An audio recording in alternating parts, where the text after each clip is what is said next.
আসসালামু আলাইকুম ওয়া রাহমাতুল্লাহি ওয়া বারাকাতুহু। সালামের জবাব হয় নাই। আমার যতটুকু জানা, এই চট্টগ্রাম কক্সবাজারের মাটি ইসলামী আন্দোলনের ঘাঁটি, ঠিক কিনা? সুতরাং কোরআনের পাখি আল্লামা সাইদির সুরে সুর মিলিয়ে বলতে চাই, বিড়ালের মতো 500 বছর বেঁচে থেকে কোনো লাভ নাই, সিংহের মতো 1 ঘন্টা বেঁচে থাকতে চায়, ঠিক কিনা? সুতরাং মুসলিমদের আওয়াজ হচ্ছে বীরের মতো হতে হবে। মুসলিমরা হচ্ছে বীরের জাতি, সিংহের জাতি। আওয়াজ হতে হবে সিংহের মতো। পারবো ইনশাআল্লাহ? আসসালামু আলাইকুম ওয়া রাহমাতুল্লাহি ওয়া বারাকাতুহু।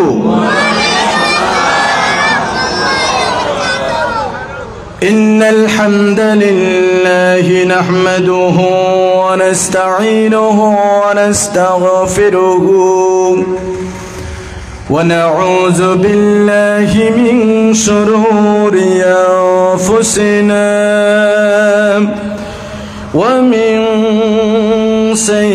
سيئات أعمالنا من يهده الله فلا مضل له ومن يضلله فلا هادي له ونشهد أن لا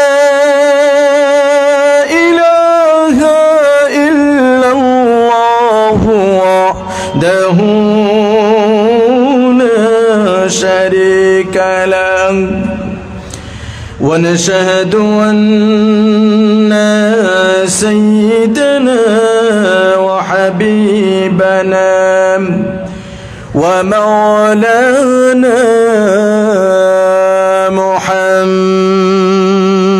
محمد صلى الله تعالى عليه وعلى آله وأصحابه وبارك وسلم الذي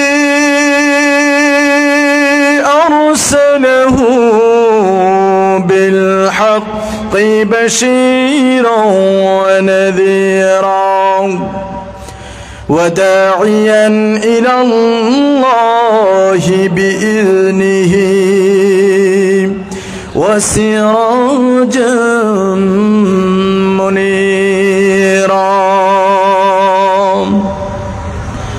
فقد قال الله تعالى في كلامه المجيد والفرقانه الحميد. জবান খুলে সবাই পড়ুন আউযু বিল্লাহি মিনাশ শাইতানির রাজিম. বিসমিল্লাহির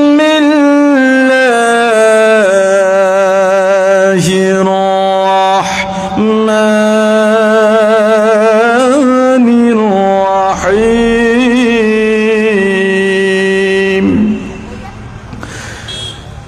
ألف لام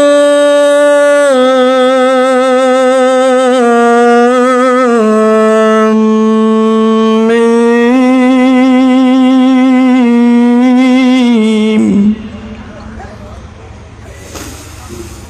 أحسب الناس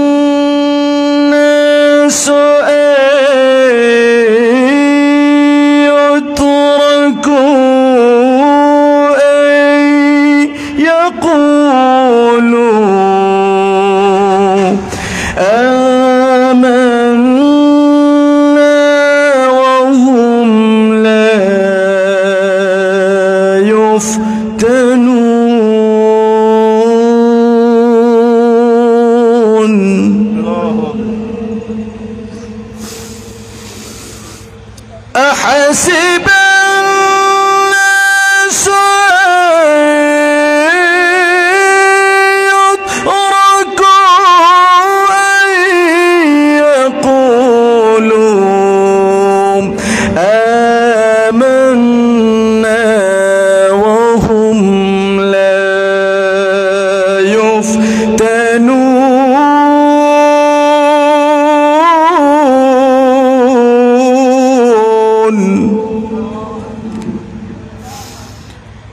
ولقد فتنا الذين من قبلهم فلا يعلمن الله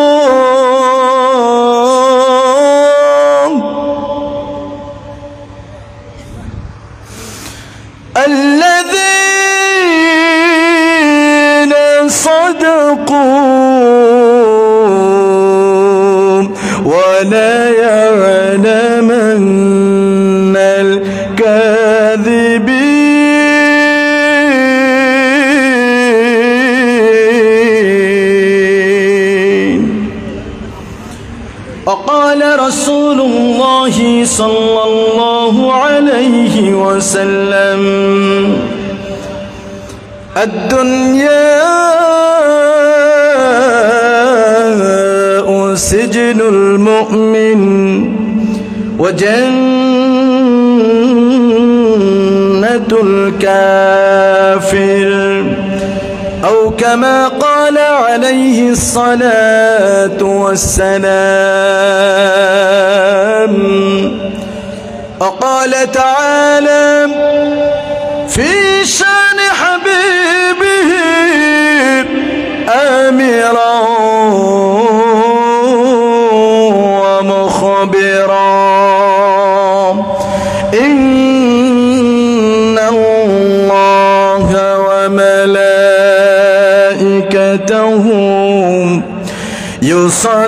يصلون على النبي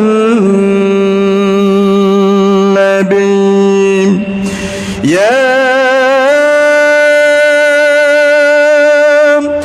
أيها الذين آمنوا صلوا عليه وسلموا تسليما. اللهم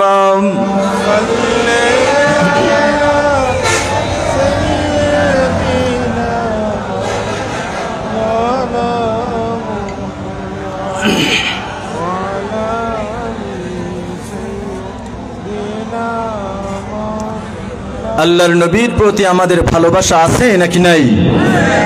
কোরআনের কর্মীদের মতো আওয়াজ দিয়ে বলতে হবে ভালোবাসা আছে না নেই? কম আছে নাকি বেশি আছে? রাসূলের শানে দুরূদ পড়তে পারবো কি ইনশাআল্লাহ? সবাই পড়ুন আল্লাহুম্মা সাল্লি আলা সাইয়্যিদিনা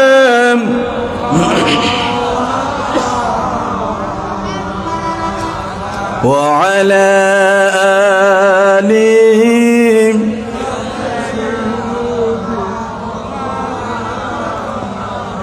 سورة يوسف بدار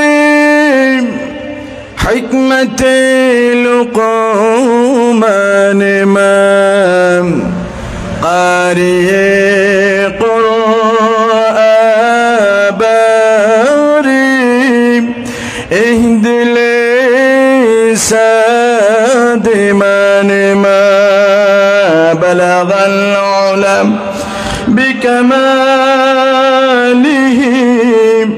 كشف الدجى بجماله حسنت جميعهم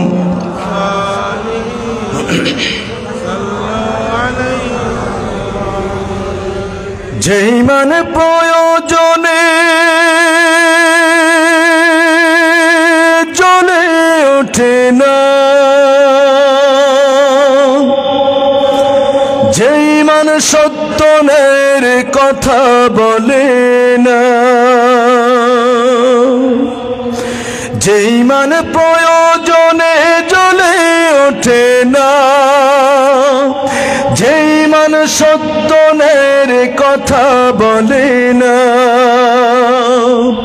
যে ঈমান অন্তরে নাই, যে ঈমান বাস্তবে নাই, মুখে শুধু ফাঁকা বলে, কি করে তারে বলো ঈমান বলি, কি করে তারে বলো ঈমান বলি, ঠিক না?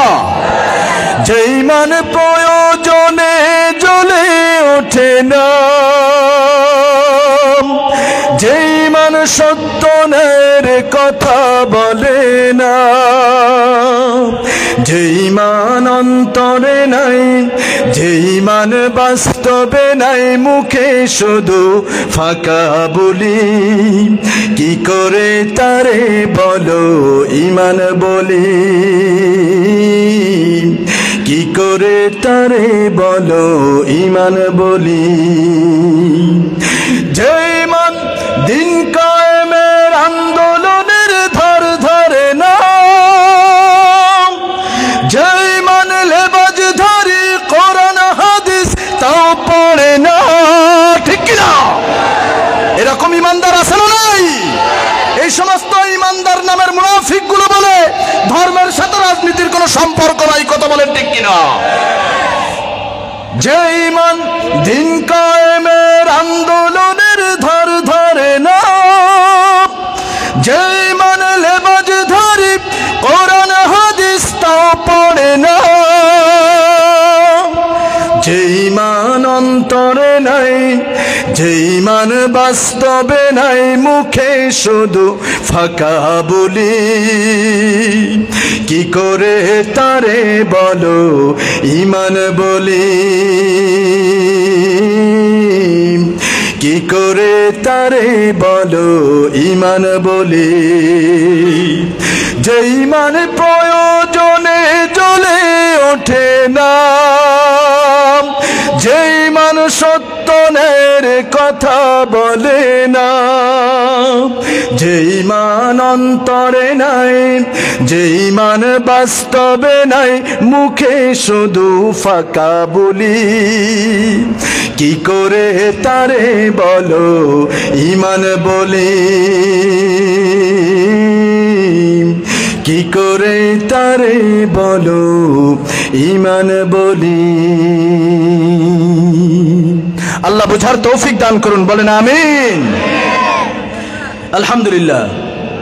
ঐতিহ্যবাহী চট্টগ্রাম জেলার লোহাগাড়া উপজেলার অন্তর্গত মসজিদে হযরত বিলাল রাহমাতুল্লাহ রাদিয়াল্লাহু তাআলা আনহু ও ফোরকানিয়া মাদ্রাসার উদ্যোগে ঐতিহাসিক তাফসীরুল কোরআন মাহফিল 2025, বলুন আলহামদুলিল্লাহ।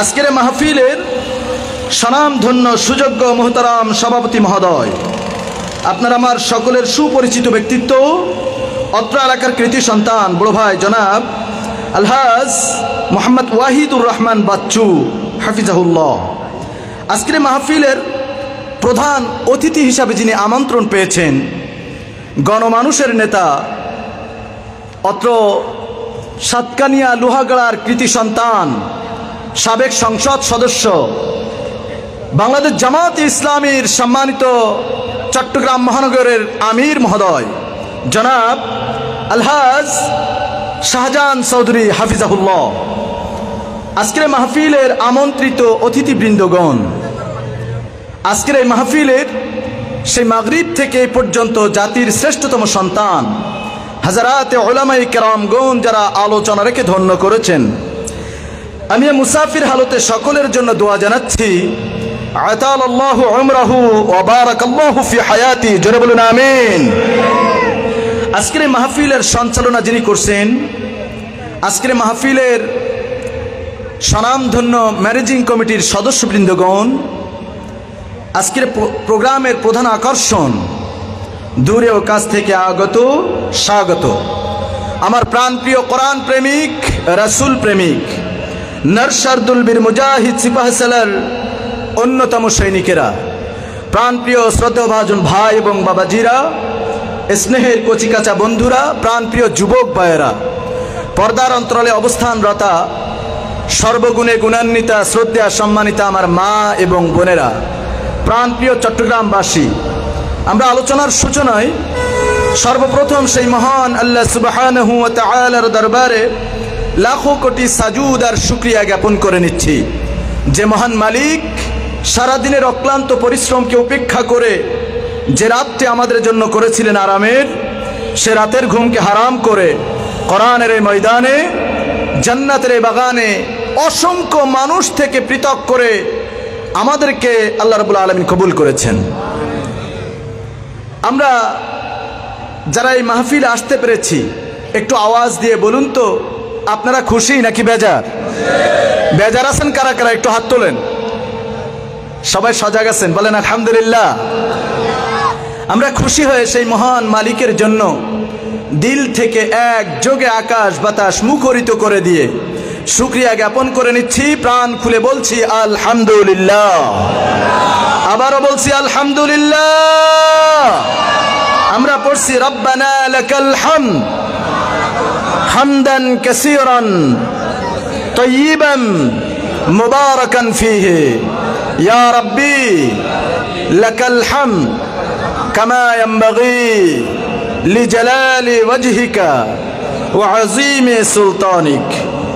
আমরা দুরূদ আর সালাম জানাই বিশ্ব মানবতার মুক্তির কাণ্ডারি, মুক্তির দিশারি, রাহমাতুল লিল আলামিন, সাইয়্যিদুল মুরসালিন, বিশ্বনবী, বিশ্ব নেতা জনাবে মুহাম্মদুর রাসূলুল্লাহ সাল্লাল্লাহু আলাইহি ওয়াসাল্লামের মাগফিরাত কামনা করছি শহীদ ভাইদের জন্য, যারা দ্বীনের জন্য, ইসলামী আন্দোলনের জন্য, কোরআনের জন্য প্রাণ দিয়ে শহীদ হয়েছেন, রক্ত ঢেলে জীবন দিয়েছেন। বিশেষ করে নতুন করে সোনার বাংলাদেশকে উপহার দেওয়ার জন্য 24-এর গণ অভ্যুত্থানে যে সমস্ত প্রাণপ্রিয় ছাত্র ভাইয়েরা শাহাদাত বরণ করেছেন, আমরা সকলের জন্য দোয়া জানাই আল্লাহ রাব্বুল আলামিন যেন তাদেরকে মাফ করে শাহাদাতের সর্বোচ্চ মাকাম দান করেন, বলেন আমিন।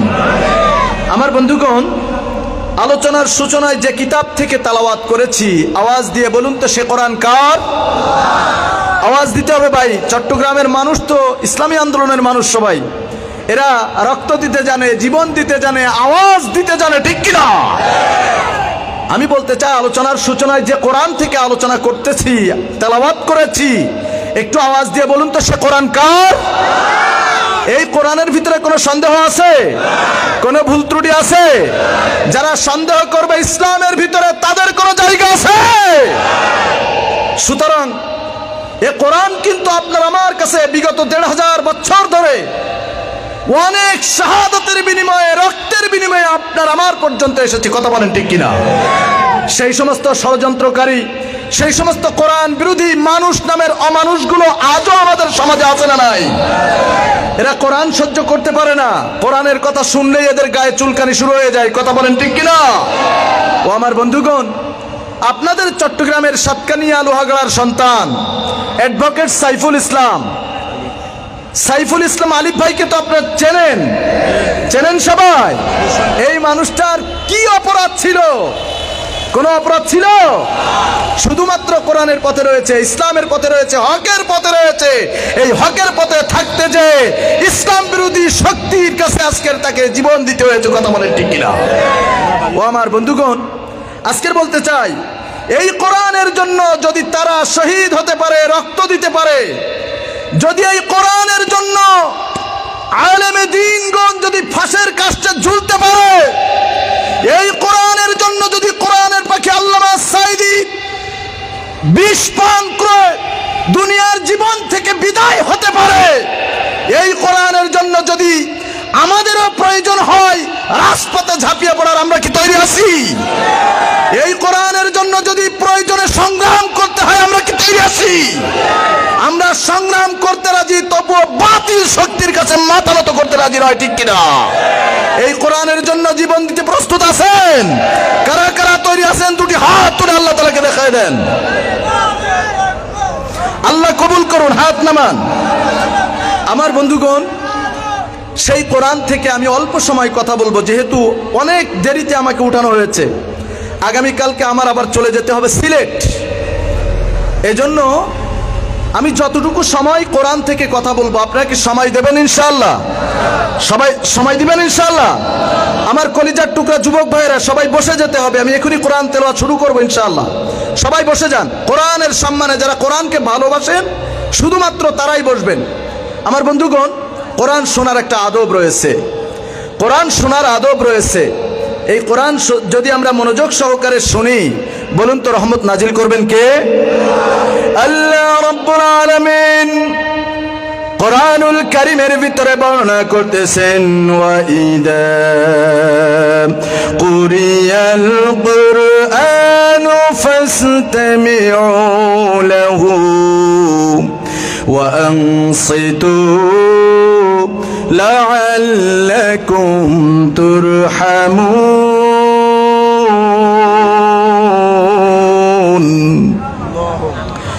আল্লাহ রাব্বুল আলামিন কোরআনুল কারীমের ভিতরে সূরাতুল আরাফ 9 নম্বর পারা 15 নম্বর পৃষ্ঠার 11 নম্বর লাইনের ভিতরে 204 নং আয়াতের মাধ্যমে বিশেষ করে আমরা যারা কোরআনের প্যান্ডেলে বসে রয়েছি আমাদেরকে ডাক দিয়ে বলেন, ইযা কুরিয়াল কুরআন,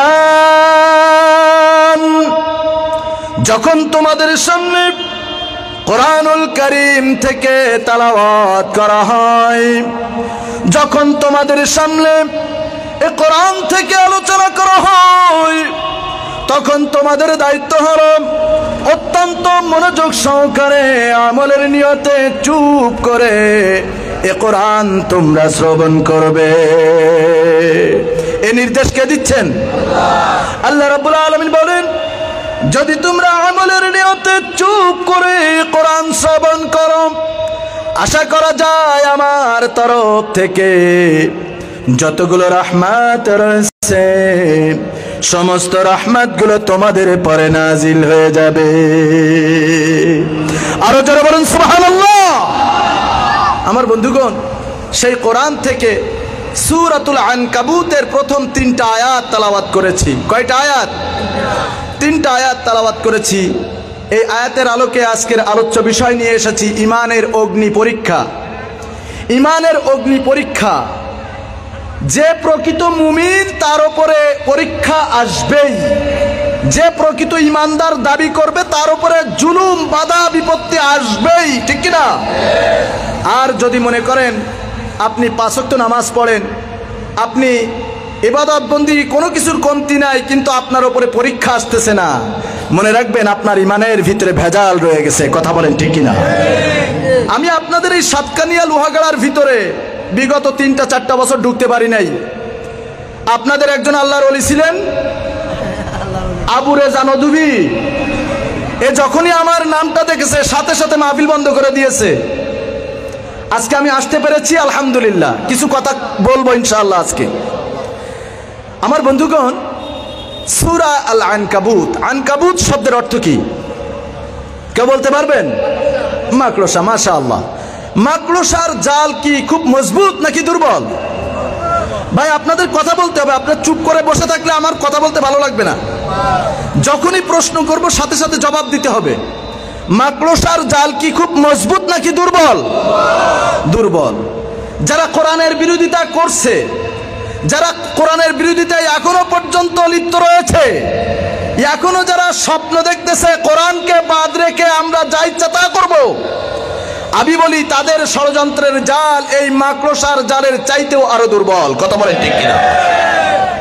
আমার বন্ধুগণ, আমরা সেই রকম ঈমানদার হতে চাই যে ঈমানদার হলে আমাদেরকে জান্নাতের রাস্তা সহজ হয়ে যায়। কথা বলেন ঠিক কিনা? তাহলে ওই রকম ঈমানদার হওয়ার দরকার আছে না নাই?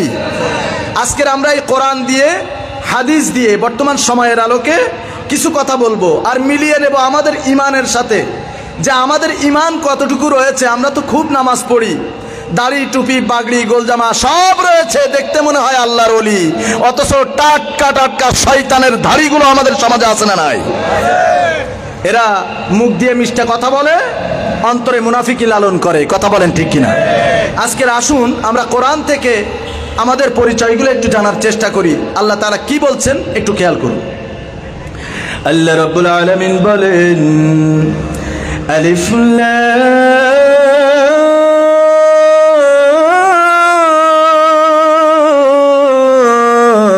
মিম। আল্লাহু আকবার। আলিফ লাম মিম হুরুফে মুকাত্তাআত, ওয়াল্লাহু আ'লামু বিমুরাদিহি। এর অর্থ একমাত্র কে জানেন? সবাই বলেন, কে জানেন? নাস্তিকদের জবাবে হুরুফে মুকাত্তাআত গুলোই যথেষ্ট হয়ে যাবে। জোরে বলুন সুবহানাল্লাহ। পরবর্তী আয়াতের ভিতরে আল্লাহ রাব্বুল আলামিন কি বলছেন? আপনাকেই উদ্দেশ্য করে বলতেছেন, আহাসিবান নাসু ইয়াতরাকু ইয়াকুলু আমান্না ওয়া হুম লা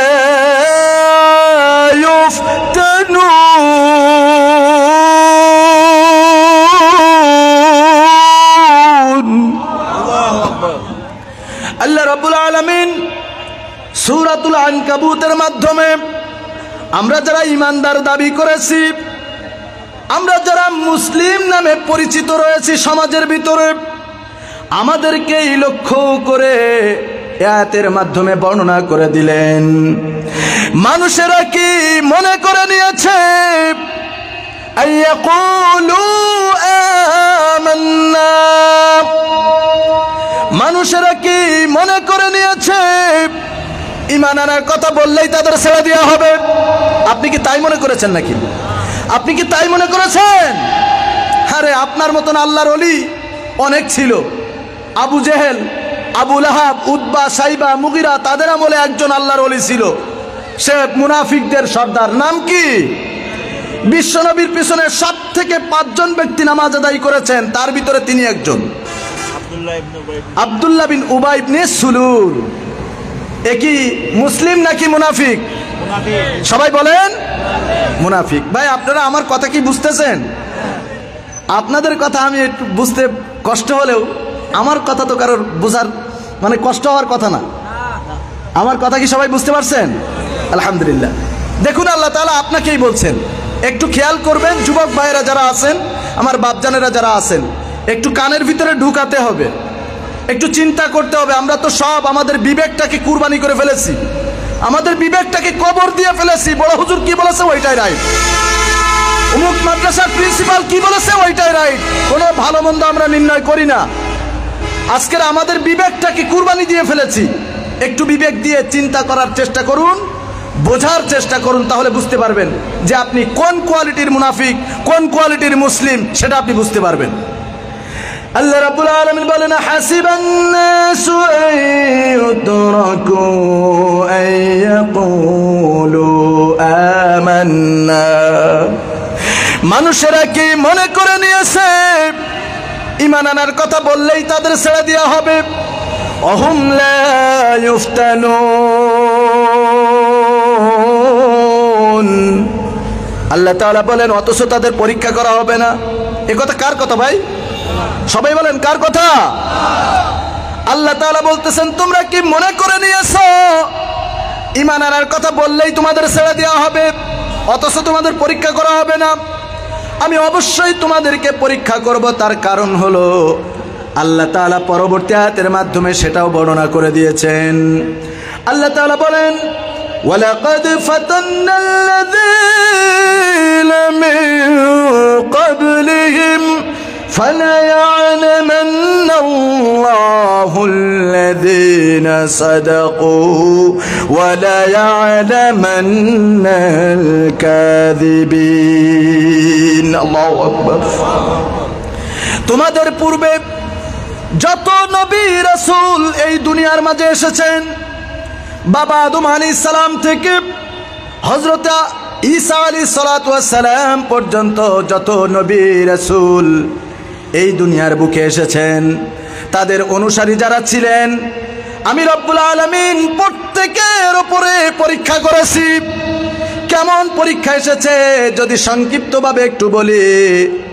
একজন পাওয়ারফুল নবী হযরতে নূহ আলাইহিস সালাতু ওয়াস সালাম, নিশ্চয়ই এই নামটি আপনাদের স্মরণ রয়েছে। হযরতে নূহ আলাইহিস সালাতু ওয়াস সালাম শত শত বছর ধরে দাওয়াতি কার্যক্রম করেছেন, দাওয়াতি কাজ করেছেন, ঈমানের দাওয়াত দিয়েছেন, কালিমার দাওয়াত দিয়েছেন। এই দাওয়াত দেওয়ার কারণে তৎকালীন সময়ের কুফাররা, তৎকালীন সময়ের মুশরিকরা তাকে মারতে মারতে বেহুশ করে ফেলেছেন। কথা বলেন ঠিক কিনা? মারতে মারতে বেহুশ করে ফেলেছেন। একটাই অপরাধ, ঈমানের পথে থাকা, ঈমানের দাওয়াত দেয়া। ও আমার বন্ধুগণ, একবার এত বেশি মারধর করেছে, মুশরিকেরা মনে করেছে মুজিব মারা গেছে। এই জন্য পাটি জড়ে জড়ে নূহ আলাইহিস সালাতু ওয়াস সালামকে জঙ্গলে ফেলে দিয়ে আসলেন। আল্লাহর নবী হযরত নূহ আলাইহিস সালাতু ওয়াস সালাম যখন হুশ ফিরে পেলেন, ওই ক্লান্ত শরীর নিয়ে আবারও দ্বীনি কাজে অংশগ্রহণ করলেন। জোরে বলেন সুবহানাল্লাহ। তাদের যত অনুসারী ছিল, হযরত ঈসা আলাইহিস সালাতু ওয়াস সালাম পর্যন্ত তাদের যত অনুসারী ছিল, যত নবী রাসূল ছিল, আল্লাহ রাব্বুল আলামিন প্রত্যেক নবী রাসূল তাদের অনুসারীদেরকে পরীক্ষা করেছেন।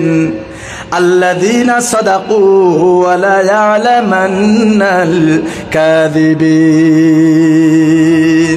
এবার আল্লাহ তাআলা আমাদেরকে বলতেছেন, সুতরাং তোমরা কারা সত্য কথা বলতেছো আর কারা মৌখিকভাবে দাবি করতেছো, মিথ্যা কথা বলতেছো, আমি রব্বুল আলামিন তোমাদেরকে পরীক্ষা করে নেব।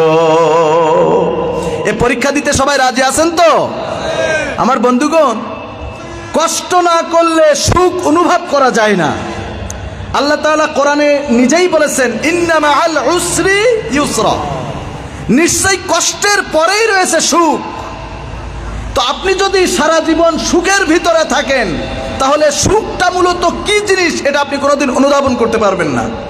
আপনি সারাটা জীবন কষ্ট করার পরে যখন আপনার জন্য লাল গালিচা, আপনার জন্য স্বর্ণের বিল্ডিংগুলো অপেক্ষমান থাকবে, আপনার জন্য শান্তির জায়গাটা অপেক্ষমান থাকবে, সেখানে যখন আপনি পৌঁছবেন তখনই আপনি বুঝতে পারবেন যে সুখটা মূলত কি জিনিস। ঠিক কিনা ভাই? আমার বন্ধুগণ, আমরা এখান থেকে 2-3 বছর আগে একটা বিষয় দেখেছিলাম, অটো পাস। অটো পাস যারা পড়ে তারাও পাস, যারা ফাঁকিবাজি করে তারাও পাস। বলেন তো, যারা ফাঁকিবাজি করে এরকম রেজাল্ট অর্জন করেছে, তারা কি শিক্ষার মর্ম, ওই পাশের মর্ম কি তারা বুঝবে? তারা বুঝবে না। সুতরাং আপনি সারাটা জীবন আপনি সহজ সরল বিষয়গুলো নিয়ে থাকবেন, কঠিন বিষয় হয়ে গেলেই আপনার ঈমান পাল্টে যাবে। এরকম কাজ করলে তো আপনি সুখ কি জিনিস আপনি বুঝতে পারবেন না। আপনাকে বুঝতে হলে আপনাকে অবশ্যই তার পরীক্ষা দেওয়া লাগবে, তার মুখোমুখি হওয়া লাগবে। কথা বলেন ঠিক কিনা? আমার বন্ধুগণ, আমরা যদি বিশ্বনবী সাল্লাল্লাহু আলাইহি ওয়াসাল্লামের ইসলাম প্রচারের একবারে প্রথম সময়ের কথা একটু লক্ষ্য করি, ওই সময়ে মুসলিমদের চাইতেও মুশরিকরা ছিল সংখ্যায় অনেক বেশি।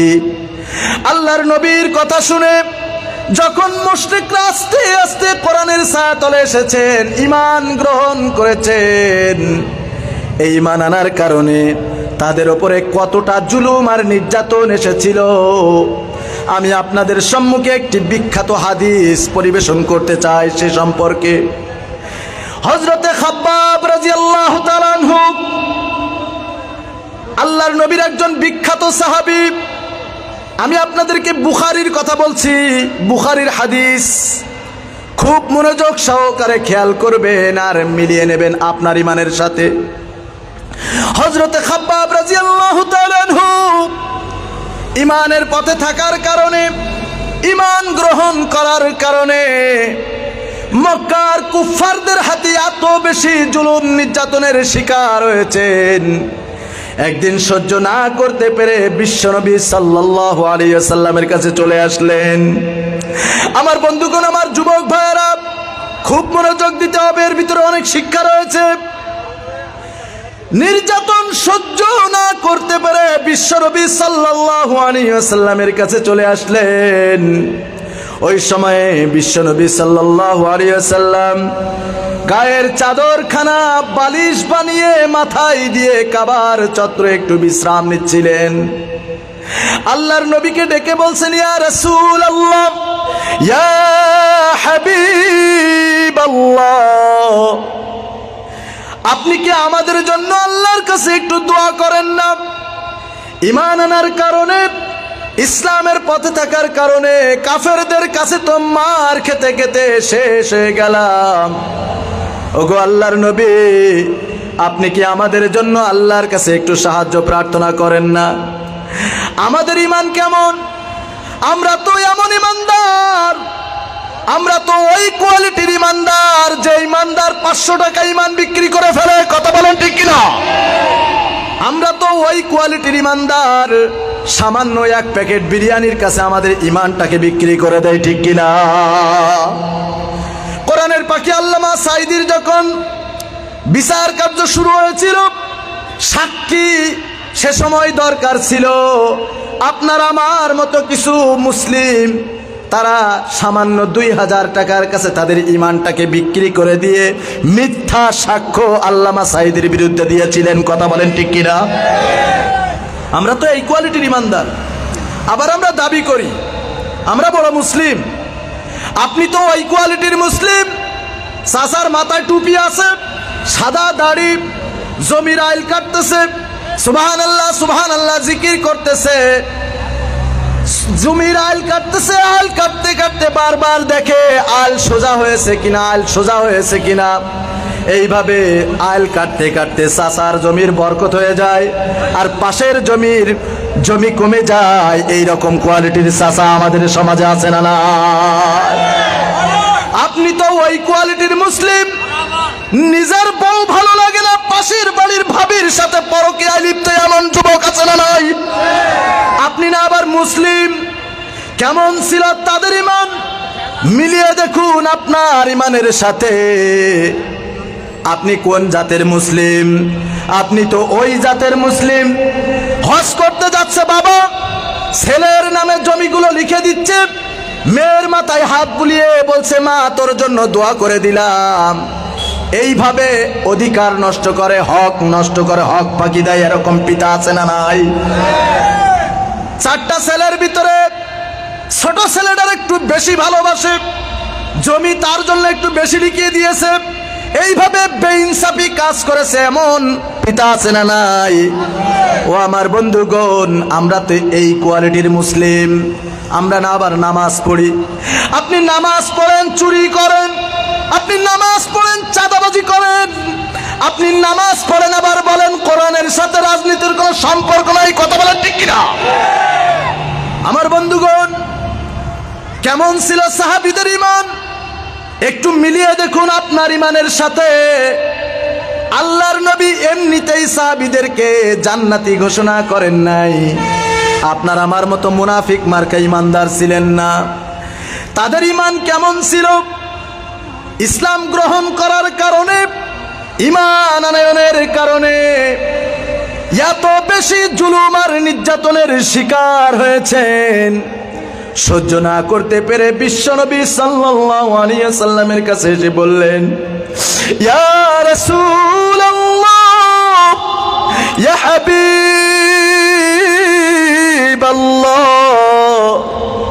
কাফেরদের কাছে তো মার খেতে খেতে শেষ হয়ে গেলাম। আপনি কি আমাদের জন্য একটু দোয়া করেন না? আল্লাহর কাছে কি আমাদের জন্য একটু সাহায্য প্রার্থনা করেন না? তখন আল্লাহর নবী খাব্বাবকে লক্ষ্য করে বললেন, বর্তমান সময়ে যদি ব্যাখ্যা করা হয়, এ কথা শুধু খাব্বাবকে বলেন নাই, ইলা ইয়াউমিল কিয়ামা, কিয়ামত পর্যন্ত যত নবীর অনুসারী এই ধরার বুকে আসবে, প্রত্যেককেই লক্ষ্য করে আল্লাহর নবী বলতেছেন, কেন তোমরা বিচলিত হচ্ছ? কেন তোমরা মন খারাপ করছো? কেন তোমরা ঘাবড়াচ্ছ? ঈমান আনার কারণে তোমাদের পূর্বে যত নবীর অনুসারী এই দুনিয়ার বুকে এসেছে, শুধুমাত্র ঈমানের কথা প্রকাশ করার কারণে, ঈমান আনার কারণে কোন কোন অনুসারীকে ধরে নিয়ে এসে মাজা পর্যন্ত মাটির নিচে পুঁতে ফেলে পাথর নিক্ষেপ করতে করতে দুনিয়ার জীবন থেকে বিদায় করে দেওয়া হয়েছে। ও খাব্বাব, ইসলামটাকে এত তারা বুঝেছিল, এমন ঈমান তারা গ্রহণ করেছিল, জীবন চলে গেছে, ঈমান থেকে দূরে সরে যায় নাই। ও আমার বন্ধুগণ, আল্লাহর নবী বলতেছেন শুধু তাই নয়, কোন কোন অনুসারীকে ধরে নিয়ে আসা হতো, ঈমান আনার কারণে মাথা থেকে পাও পর্যন্ত করাত দিয়ে চিরে চিরে দ্বিখণ্ডিত করে দেওয়া হতো। ও খাব্বাব, তারা ঈমানটাকে এত বেশি মনে প্রাণে গ্রহণ করে নিয়েছিল, ইসলামটাকে এত বেশি ভালোবেসেছিল, জীবন চলে গেছে, ঈমান থেকে সরে যায় নাই। সুবহানাল্লাহ। ও খাব্বাব, শুধু তাই নয়, কোন কোন অনুসারীকে ধরে নিয়ে আসা হতো, ঈমান গ্রহণ করার কারণে কোন কোন অনুসারীকে লোহার আখড়া দ্বারা, লোহার চিরুনি দিয়া শরীর থেকে, গোশত থেকে হাড্ডিগুলো আলাদা করে ফেলানো হতো। ও খাব্বাব, সেইখানেই ছটফট করে করে দুনিয়ার জীবন থেকে বিদায় হয়ে গেছে। ইসলামটাকে এত বেশি বুঝেছিল, ঈমানটাকে এত বেশি তারা গ্রহণ করে নিয়েছিল, জীবন চলে গেছে, ঈমান থেকে সরে যায় নাই। এমন একটা দিন আসবে, সানাআ থেকে হাদারামাউত পর্যন্ত একটা উষ্ট্রারোহী, অন্য রাতে আসছে একটা স্বর্ণে অলঙ্কৃত সজ্জিত রমণী, রাতের আধারে একাকী পথ চলবে, লা ইয়াখাফু ইল্লাল্লাহ, এক আল্লাহর ভয় ছাড়া দুনিয়ার আর কারোর ভয় থাকবে না। জোরে বলুন সুবহানাল্লাহ। কোন একদিন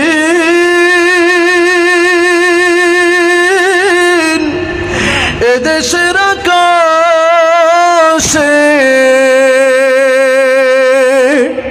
কালিমার পতাকা দুলবে, সেদিন সবাই খোদাই বিধান পে দুঃখ বেদনা ভুলবে। বলেন ইনশাআল্লাহ। সেদিন আর রবে না হাহাকার, অন্যায় জুলুম অবিচার, ঠিক কিনা?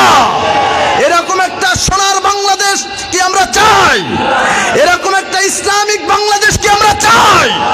এরকম একটা বাংলাদেশ পেতে হলে আপনাকে আমাকে অনেক ত্যাগ স্বীকার করতে হবে। রাজি আছেন? কারা কারা তৈরি আছেন? দুটি হাত তুলে আল্লাহ তাআলাকে দেখান। আল্লাহ কবুল করুন, হাত নামা। সেদিন আর রবে না হাহাকার, অন্যায় জুলুম বিচার, থাকবে না অনাচার, দুর্নীতি কদাচার, থাকবে না অনাচার, দুর্নীতি কদাচার, সকলেই শান্তিতে থাকবে। সেদিন সবাই খোদাই বিধান পে দুঃখ বেদনা ভুলবে। বলেন ইনশাআল্লাহ। তাহলে ওই রকম ভাবে যদি আমরা সুশাসন, সুসমাজ আমরা যদি দেখে যেতে চাই, আমাদের ঈমানটাকে মজবুত করার দরকার আছে না নাই? সবাই বলেন আছে না নাই? আল্লাহ তাআলা এজন্যই তো বললেন, আহাসিবান নাসু আইয়ুতরাকু আইয়াকুলু আমান্না ওয়া হুম লা ইউফতানুন। মানুষেরা কি মনে করে নিয়েছে ঈমান আনার কথা বললেই তাদের ছেড়ে দেওয়া হবে? ওহুম লা ইফতানুন, অথচ তাদেরকে পরীক্ষা করা হবে না। পরীক্ষা করা হবে কিনা কথা বলেন? পরীক্ষা হবে কিনা? অবশ্যই পরীক্ষা হবে।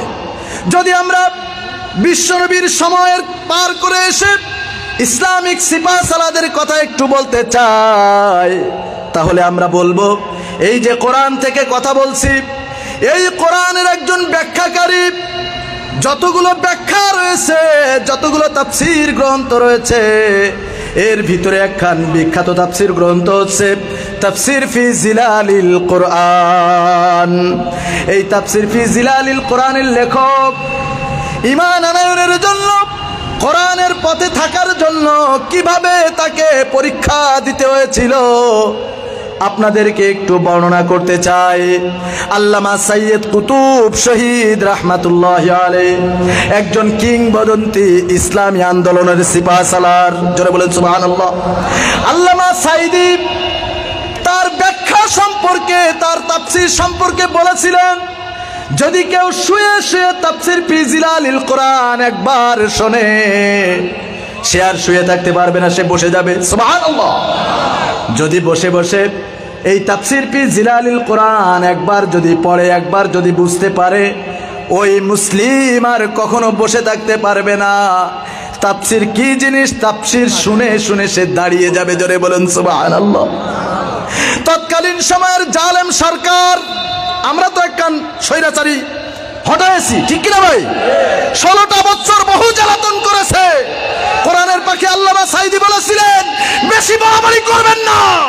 12 কোটি মুসলিম যদি গাছের গোড়া ধরে হালকা ঝাঁকুনি দেয়, মামু বাড়ি দিল্লি যেয়ে পড়বা। কথা বলে ঠিক কিনা?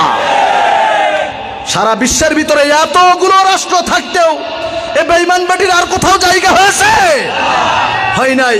সুতরাং বর্তমান সময়েও এখনো যারা ইসলামকে বাদ রেখে, কোরআন বাদ রেখে রাজনীতির জন্য স্বপ্ন দেখতেছ, স্বৈরাচার খুনি হাসিনা 45 মিনিট সময় পেয়েছিল। কয় মিনিট?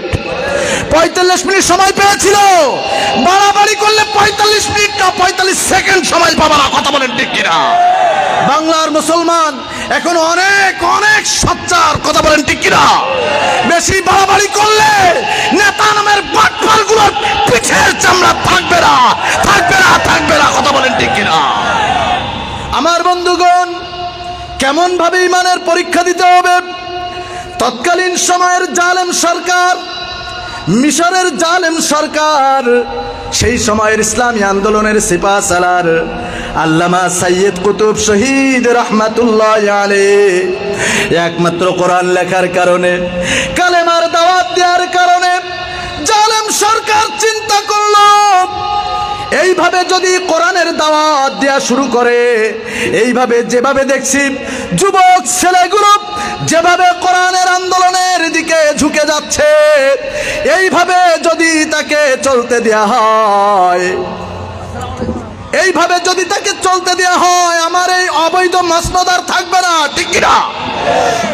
আমার বন্ধুগণ, এই জন্য তৎকালীন সময়ের জালেম সরকার বিনা অপরাধে ইসলামের কিংবদন্তি নেতা আল্লামা সাইয়্যিদ কুতুবকে বিনা অপরাধে গ্রেফতার করে নিয়ে আসলেন। সময়ের সবচাইতে বড় নির্যাতন তার উপরে করা হয়েছিল। তারপরে ছোট্ট রুমের ভিতরে রাখা হয়েছিল, যে রুমের ভিতরে ঠিক মতো দাঁড়াইতে পারে না, এমন একটা ছোট্ট রুমের ভিতরে আল্লামা সাইয়্যিদ কুতুবকে রাখা হয়েছিল। সেই রুমের ভিতরে পাগলা কুকুরগুলো পর্যন্ত ছেড়ে দেওয়া হয়েছিল। তাদের টার্গেট ছিল পাগলা কুকুর দিয়ে তাকে কামড়িয়ে কামড়িয়ে দুনিয়ার জীবন থেকে বিদায় করে দেবে।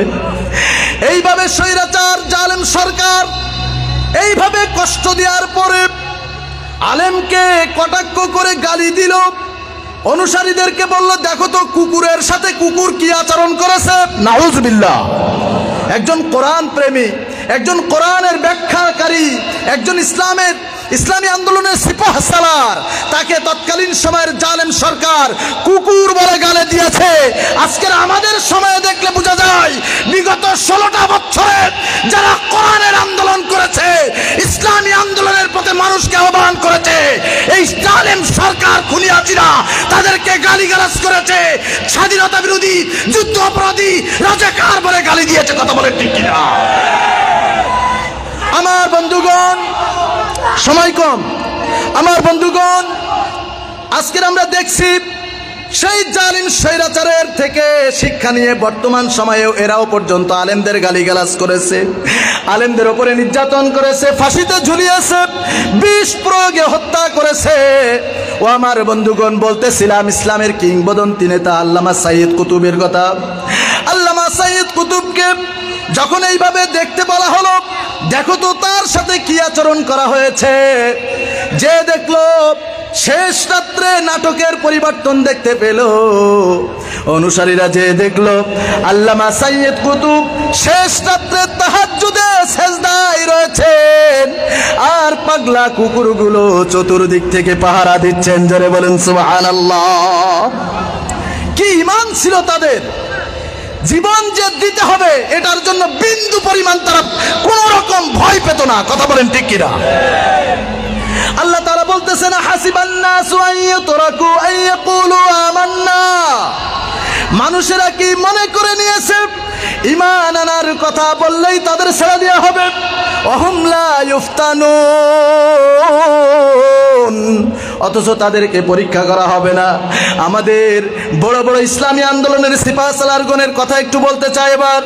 কেমন ছিল তাদের ঈমান? মিলিয়ে দেখুন আপনার ঈমানের সাথে। আপনি তো ওই কোয়ালিটির মুসলিম, সামান্য 500 টাকার কাছে আপনার ঈমানটাকে আপনি বিক্রি করতে দ্বিধাবোধ করেন নাই। এক প্যাকেট বিরিয়ানির লোভে আপনার ঈমানটাকে বিলিয়ে দিতে দ্বিধাবোধ করেন নাই। সামান্য 2000 টাকার কাছে মিথ্যা সাক্ষ্য দিতেও এই মুসলমান নামধারী মুনাফিক গুলো মিথ্যা সাক্ষ্য দিতেও দ্বিধাবোধ করে নাই। ঠিক কিনা? তৎকালীন সময়ে আমরা 16টা বছর ধরে দেখেছি শুধুমাত্র তাদের অপরাধ কোরআনের কথা বলেছে, ইসলামের পথে মানুষদেরকে আহ্বান করেছে। এটার অপরাধে এই সময়ের জালেম সরকার, স্বৈরাচারী খুনি হাসিনা চিন্তা করলে এইভাবে যদি ইসলামের দাওয়াতি কাজগুলো করতে দেওয়া হয়, আমরা যে রাতের আধারে ক্ষমতায় এসেছি, আমরা যে অবৈধভাবে চেয়ার দখল করেছি, এই অবৈধ মসনদ, এই অবৈধ ক্ষমতা আমাদের টিকে থাকবে না। এই জন্য তারা নানান রকম সুকৌশলে ইসলামের কিংবদন্তি সিপাহসালারগুলোর নানান রকম মিথ্যা অপবাদ দিয়ে ফাঁসির কাষ্টে পর্যন্ত ঝুলিয়ে দিয়েছে। ঠিক কিনা? তৎকালীন সময়ের যিনি আইনমন্ত্রী, আইনের চেয়ারে বসে সব বেআইনি কাজগুলো ওই বেঈমানটা করেছিল। কথা বলে ঠিক কিনা? যিনি বিচারকের চেয়ারে বসেছিল, প্রধান বিচারক, আল্লামা সাইদির কথা শুনতেই গায়ের ভিতরে যেন আগুন জ্বলে যেত। বিচারকের চেয়ারে বসে যত সব বিচারের নামে প্রহসন তার দ্বারা সংগঠিত হয়েছিল। ওই সময় যে সমস্ত বড় বড় ক্যাডার সন্ত্রাসী খুনিদেরকে ধরা হতো, দলীয় কর্মী বলে নেতা নামের বাটপার থানায় ফোন দিয়েছে, ওটা আমার কর্মী, ছেড়ে দাও। যত বড় সে সন্ত্রাসী হোক না কেন, একটা হ্যালোর বিনিময়ে তাকে ছাড় দেওয়া হয়েছে। বিলিভ ইট অর নট, কোরআনের কথা বলার কারণে, ইসলামী আন্দোলন করার কারণে, মানুষদেরকে ঈমানমুখী করার কারণে এই সমস্ত নিরপরাধ মানুষগুলোকে, কোরআনের পাখিগুলোকে এই স্বৈরাচারী জালেম সরকারের বিচারক তাদেরকে নানান রকম মিথ্যা মামলাগুলো দিয়ে বছরের পর বছর জেলের ভিতরে আটকে রেখেছে। কথা বলেন ঠিক কিনা? যদি আমরা তাদের ভিতরে একজনের কথা বলি, তিনি হলেন আর বিশ্ব বরেণ্য মুফাসসিরে কোরআন, কোরআনের পাখি আল্লামা সাইদি। এই মানুষটা কি খারাপ ছিল নাকি ভালো ছিল? সবাই কথা বলতে হবে, খারাপ ছিল নাকি ভালো ছিল?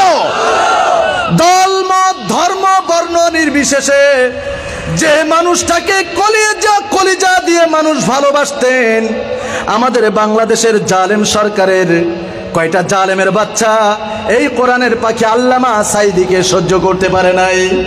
মিথ্যা মামলা দিয়ে যুদ্ধ অপরাধী, রাজাকার, ধর্ষণকারীর মিথ্যা মামলাগুলো দিয়ে 1 বছর নয়, 2 বছর নয়, বিগত 13টা বছর ধরে জালিমের জিন্দানখানায় আটকে রেখেছিল। কথা বলেন ঠিক কিনা?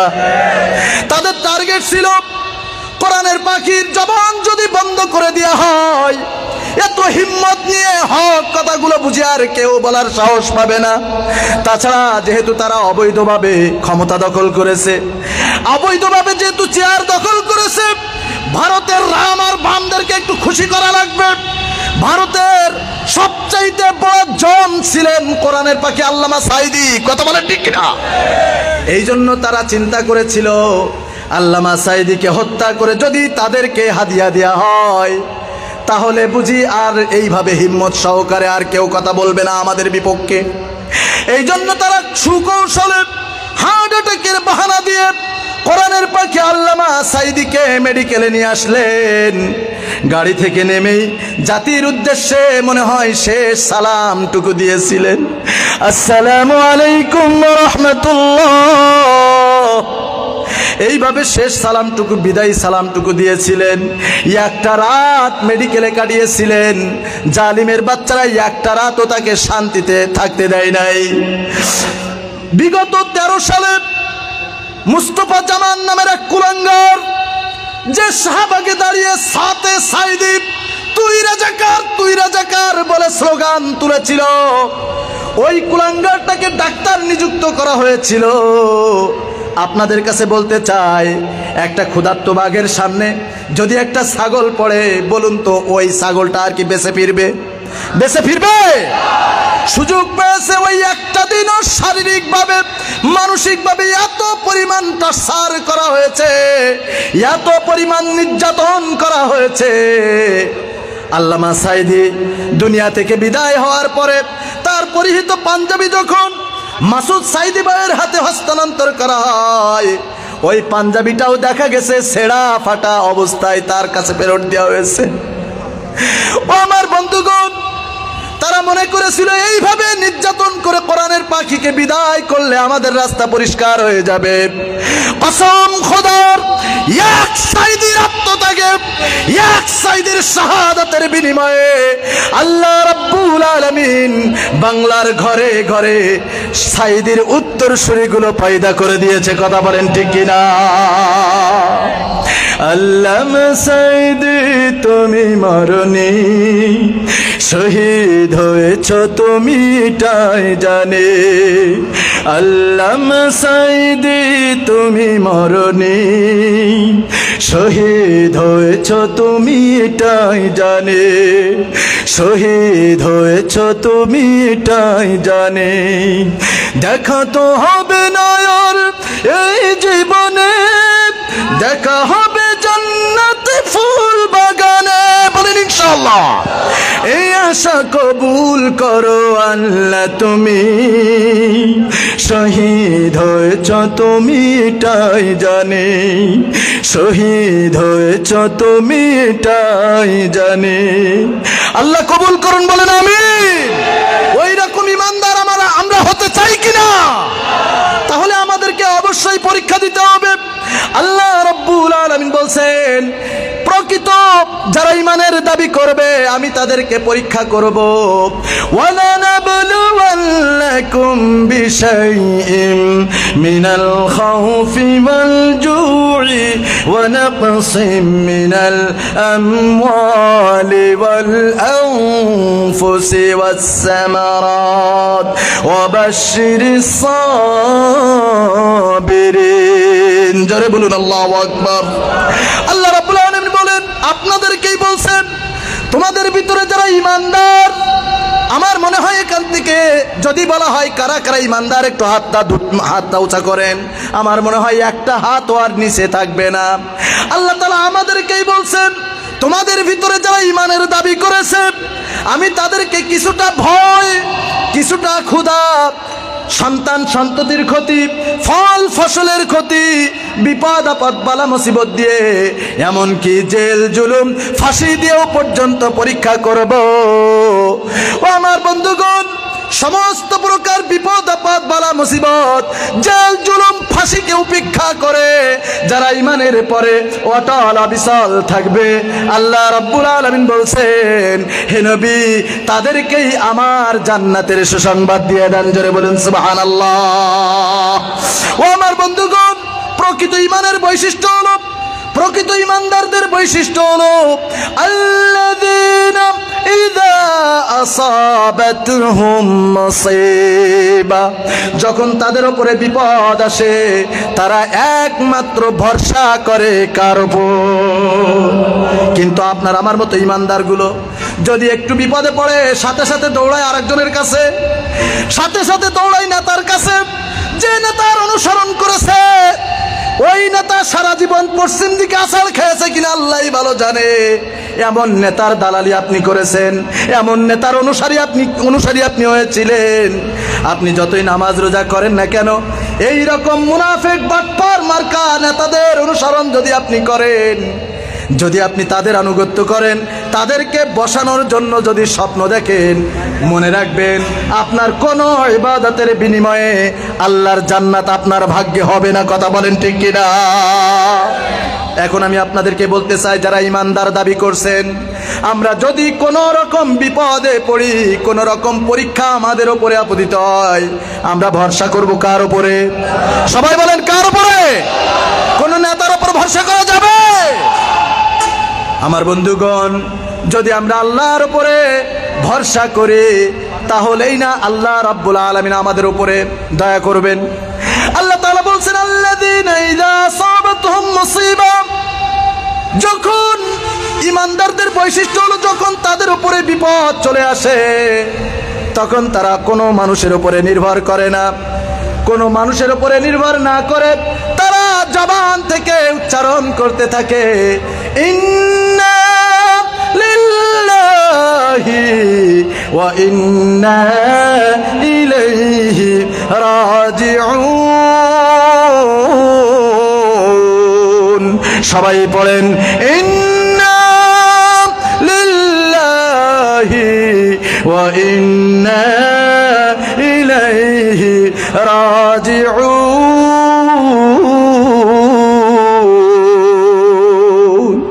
ঈমানের পথে অবিচল থেকে আমার মরণ যেন হয় তোমার কাছে মিনতি আমার মহামহিম দয়াময়।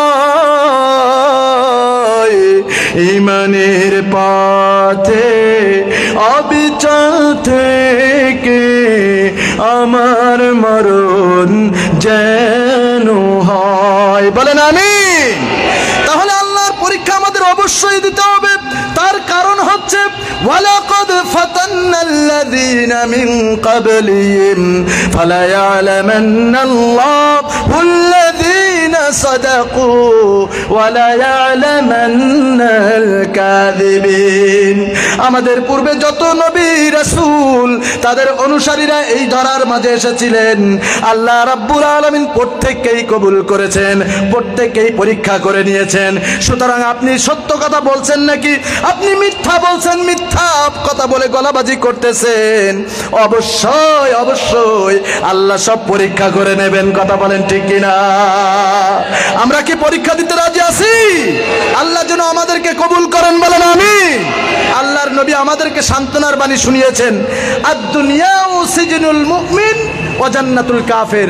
এই দুনিয়াটা হচ্ছে মুমিনদের জন্য জেলখানা।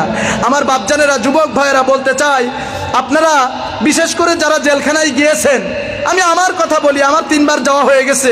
গত রমজানের পরে আমার 14 দিন 4টা দেশে সফর ছিল। এই সফর থেকে ফিরে এসে যেদিন বিমানবন্দরে এসেছি ওদিনই আমি অ্যারেস্ট হয়ে গিয়েছিলাম। 32টা দিন আমি ভেতরে ছিলাম। একটা দিন ডিবি কার্যালয়ে আমাকে পিটিয়েছিল, উল্টা করে ঝুলিয়ে চোখ হাত পা বেঁধে এমনভাবে পিটানি দিয়েছিল, আজও পর্যন্ত আমি সুস্থ হতে পারি নাই। আমার বন্ধুগণ, শুধু তাই নয়, আল্লাহকে নিয়ে, রাসূলকে নিয়ে, ইসলামকে নিয়ে যে বাজে বাজে গালিগালাজ করেছে, এতেই আজ মারা হয়ে গেছি আমি। আমার বন্ধুগণ, এই জন্য বলতেছি জেলখানা কিন্তু শান্তির জায়গা না। যদিও এখন অনেকেই অনেক রকমভাবে শান্তিতে থাকার চেষ্টা করেছে। গতকালকের এক বেবিচারী, এক নর্তকী, তাকে অ্যারেস্ট করা হয়েছিল। নাম কি? শাওন। শাওনকে জানেন তো? আল্লামা সাঈদীর মৃত্যুতে এমন কুরুচিপূর্ণ একটা মন্তব্য করা ছিল, যার কারণে বাংলার মানুষের কলিজায় আগুন জ্বলে গিয়েছিল। কথা বলেন ঠিক কিনা? সে শাওনকে যখন কালকের গ্রেফতার করা হয়, তখন যেহেতু জামাই রয়েছে, আইনমন্ত্রী, সে তো ভারতীয়, সে একটা অসুস্থতার বাহানা করে যেহেতু সেখানে শান্তিতে থাকতে পারবে না, হাসপাতালের ভিতরে একবারে সবচাইতে সুন্দর জায়গায় তাকে রাখার কথা বলা হয়ে সেখানেই সাব্যস্ত হয়েছে এবং রাতটা খুব শান্তিতে কাটিয়েছে। কথা বলেন ঠিক কিনা? আপনারা ফেসবুকে দেখেছেন নিশ্চয়ই কিভাবে শুয়ে রয়েছেন আরামে। তো জেলখানা কিন্তু এরকম আরাম না। তো আমরা বলতে চাই, আল্লাহর নবী আমাদেরকে সান্ত্বনা দিচ্ছেন, আমরা যারা প্রকৃত ঈমানের দাবিদার, আমরা যারা ইসলামী আন্দোলনের কর্মী, আমাদেরকেই আল্লাহর নবী বলেছেন দুনিয়াটা মুসলিমদের জন্য, ঈমানদারদের জন্য জেলখানার মতো, আর যারা কাফের, ইসলাম বিরোধী শক্তি, এদের জন্য সাময়িক একটা জায়গা এখানে ব্যবস্থা করেছেন আল্লাহ তাআলা। সুতরাং আমি আপনাদেরকে শুধু এইটুকু কথা বলতে চাই, আমরা কি অস্থায়ী শান্তি চাই নাকি স্থায়ী শান্তি চাই? সবাই বলেন, অস্থায়ী নাকি স্থায়ী? স্থায়ী শান্তি পেতে হলে আমাদের দুনিয়া থেকে আমাদের সামান তৈরি করতে হবে। শুধু নামাজ, রোজা, দান, সদকা, জিকির, আজগার, তাসবিহ, তাহলিল করলেই কিন্তু জান্নাত পাওয়া যাবে না। আপনি এতগুলো করার পরে কোন নেতা নামের মুনাফিকের, কোন বাটপারের আপনি পেছনে অনুসরণ করতেছেন, সেটাও একবার আমাদের ভাবতে হবে। আপনি নামাজ, রোজা সব করেন, আপনি বেঈমান নেতার অনুসরণ করতেছেন, যে কিনা সারা জীবন ইসলামের বিরোধিতা করেছে। তারা আবার বলে হুজুররাই হলো ধর্ম ব্যবসায়ী। আমরা বলতে চাই, হুজুররা ধর্ম ব্যবসায়ী না, প্রকৃত ধর্ম ব্যবসায়ী তো তারা যারা সারা জীবন ইসলামের বিরোধিতা করে, ভোটের সময় আসলে, নির্বাচনের সময় আসলে পাঞ্জাবি নিয়ে মসজিদে দৌড়ায়। কথা বলেন ঠিক কিনা? এই সমস্ত ধর্ম ব্যবসায়ীদের অনুসরণ করা যাবে? যারা আল্লাহর পথে ডাকে, যারা ইসলামের পথে ডাকে, এই সমস্ত সোনার পাখিদের অনুসরণ করার দরকার আছে না নাই? এই অনুসরণ করতে গেলে আপনার উপরে বিপদ আসতে পারে, আপনার উপরে জুলুম আসতে পারে, আপনার জেলখানায় যেতে হতে পারে। সব কিছুকে উপেক্ষা করে যারা কোরআনের পক্ষে সাপোর্ট দিবে, ইসলামের পক্ষে সাপোর্ট দিবে, শুধুমাত্র আল্লাহ তাআলা তাদেরকেই প্রকৃত ঈমানদার বলেছেন। কথা বলেন ঠিক কিনা? আমরা এরকম পরীক্ষা দিতে রাজি আছি ইনশাআল্লাহ। আল্লাহ কবুল করুন, বলেন আমিন। আরো যারা বলুন আল্লাহুম্মা আমিন। আল্লাহ যেন আমাদের জীবনের সমস্ত গুনাহগুলো মাফ করে দেন, বলেন আমিন। বাকি জীবনটা যেন ইসলামের রাস্তায় কাটানোর তৌফিক দান করেন, বলেন আমিন। আরো যারা বলুন আল্লাহুম্মা আমিন। ওয়া আখিরু দাওয়ানা আনিল হামদুলিল্লাহি রাব্বিল আলামিন। সুবহানাকাল্লাহুম্মা ওয়া বিহামদিকা আশহাদু আল লা ইলাহা ইল্লা আনতা আস্তাগফিরুক ওয়া আতুবু ইলাইক। ওয়াসসালামু আলাইকুম ওয়া রাহমাতুল্লাহি ওয়া বারাকাতুহু।